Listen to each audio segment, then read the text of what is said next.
अस्सलामुअलैकुम। Welcome to एमरात। दोस्तों, बात आज हम करने जा रहे हैं पाकिस्तान एयर चीफ की प्राइम मिनिस्टर से मीटिंग को लेकर। पाकिस्तानी प्राइम मिनिस्टर की एक मीटिंग हुई है पाकिस्तान एयर चीफ के साथ, जहां ऑब्वियसली ऑफिशियल प्रेस रिलीज में यही कहा जाता है कि बाहमी दिलचस्पी के अमूर को डिस्कस किया गया।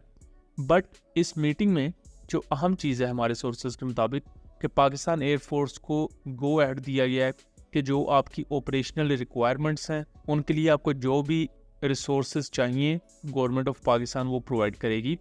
और इसके साथ साथ जो पाकिस्तान की इंडिजिनस प्रोजेक्ट्स हैं उनको फास्ट ट्रैक करने की भी बात की गई है। यहाँ J-35 की इनिशियल पेमेंट क्लियरेंस वो भी डिस्कस की गई।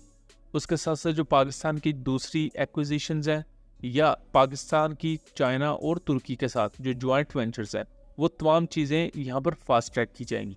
लेकिन हम अक्सर औकात J-35 की बात कर लेते हैं, HQ-19 की बात कर लेते हैं, लेकिन इसके अलावा भी बहुत से दूसरे प्रोजेक्ट्स हैं जिनको डिस्कस करना ज़रूरी है।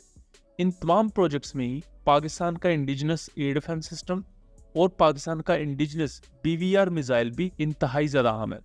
पाकिस्तान ने करंटली फाज 2 नाम से BVR मिसाइल लॉन्च किया।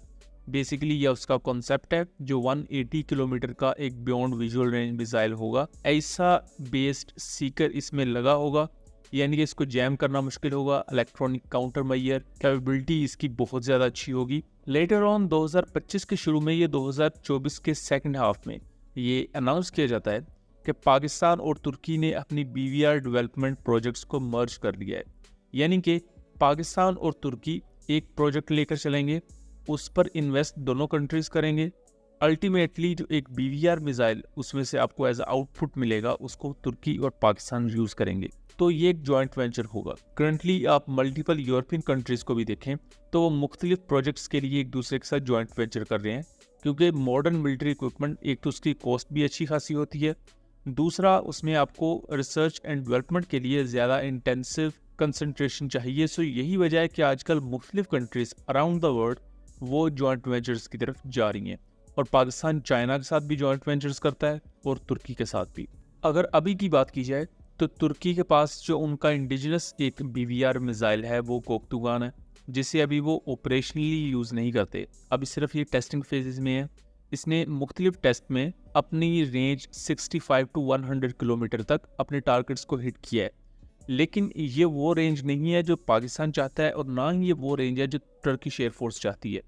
करंटली टर्किश एयरफोर्स भी इसका एक नेक्स्ट जनरेशन वेरिएंट प्रोड्यूस कर रही है और पाकिस्तान भी हो सकता है इसी प्रोजेक्ट को ही ज्वाइन कर चुका हो। तो पाकिस्तान और तुर्की इसी को आगे इवॉल्व करेंगे और इसका जो नेक्स्ट वेरिएंट होगा जिसकी रेंज 150+ किलोमीटर होगी और गिड्स की ऑफिशियल स्पेसिफिकेशंस के मुताबिक 180 किलोमीटर से ज़्यादा, जिसे आप कोक्तुगान 2 कह सकते हैं।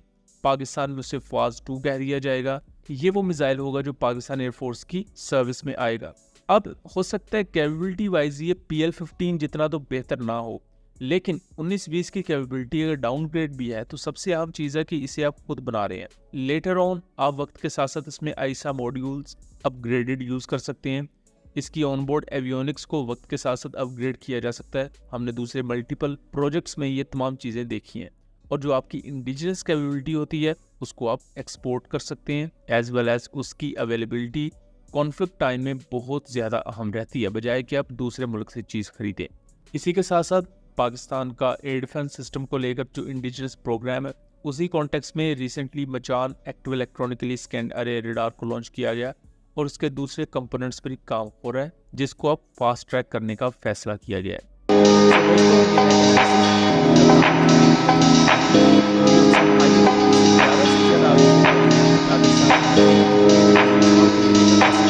मिलेंगे अगली वीडियो में, तब तक के लिए अल्लाह हाफिज।